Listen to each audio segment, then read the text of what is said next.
Just 30 minutes from the city's pulsating heart, where the noise of traffic becomes a distant echo, lies a territory where logic begins to fade. There, surrounded by a wall of pines and oaks, lives Leo, who sought peace.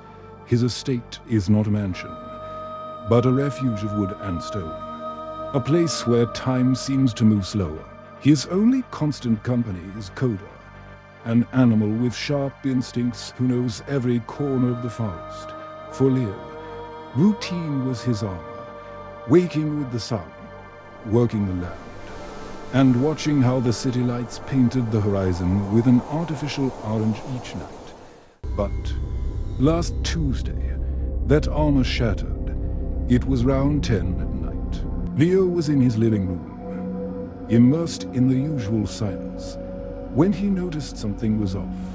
The forest, always a hive of nocturnal sounds, fell mute. There were no crickets, no owls, not even the rustle of branches against the roof. It was an absolute, oppressive silence, as if the oxygen had grown heavy. Koda was the first to react. He didn't bark at the door as he usually did at a stranger. He stood petrified in the middle of the room, his hackles raised, his gaze fixed on the ceiling beams. He emitted a low, constant whine, a sound of pure terror that Leo had never heard from him.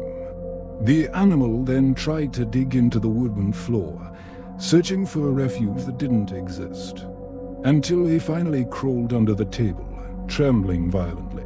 Intrigued and with a bitter foreboding in his chest, Leo stepped onto the porch. As he opened the door, the air tasted of metal. There was a strange smell in the air, a mix of ozone and sulfur that made him clear his throat. Then he looked up. Above the clearing of his property, at a height that defied the safety of any commercial aircraft, 3 spheres of cobalt-blue light floated in the air. They had no visible physical structure. They seemed like orbs of pure energy pulsating with a biological rhythm. They emitted no engine noise. Only a low-frequency hum that Leo felt vibrating directly in his bones and teeth. The lights did not stay still. They began to move at right angles, with a speed that broke all known laws of human inertia.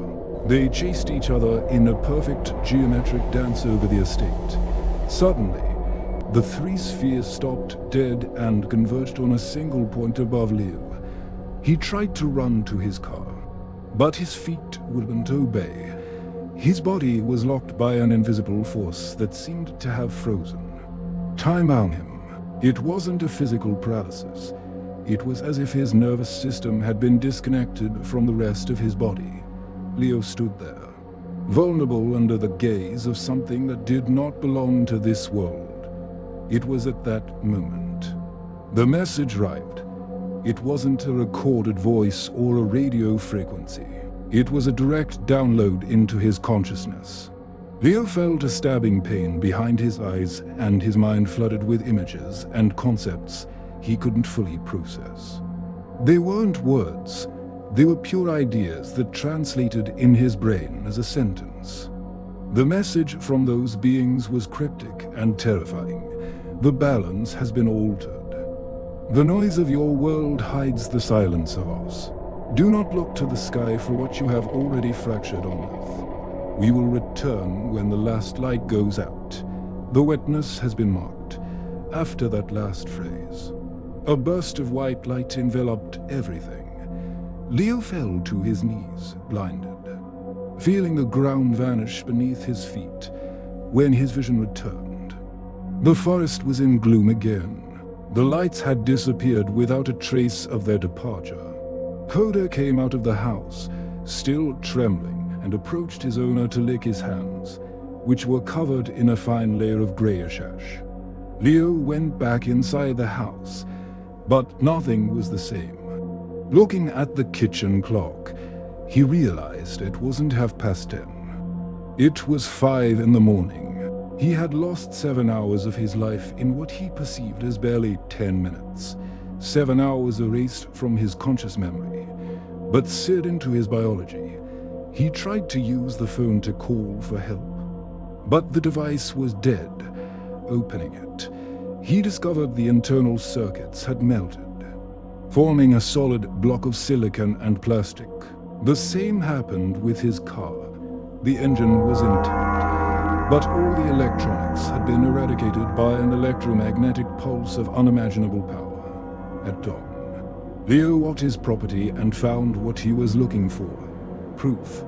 In the center of the clearing, the trees weren't burnt, but their leaves had turned an unnatural silver color. The ground beneath where the lights had joined was vitrified, turned into a crust of dark glass that crunched under his boots. But the most terrifying change was his own. Looking in the mirror, Leo discovered that his hair, once dark, had turned white in a single night.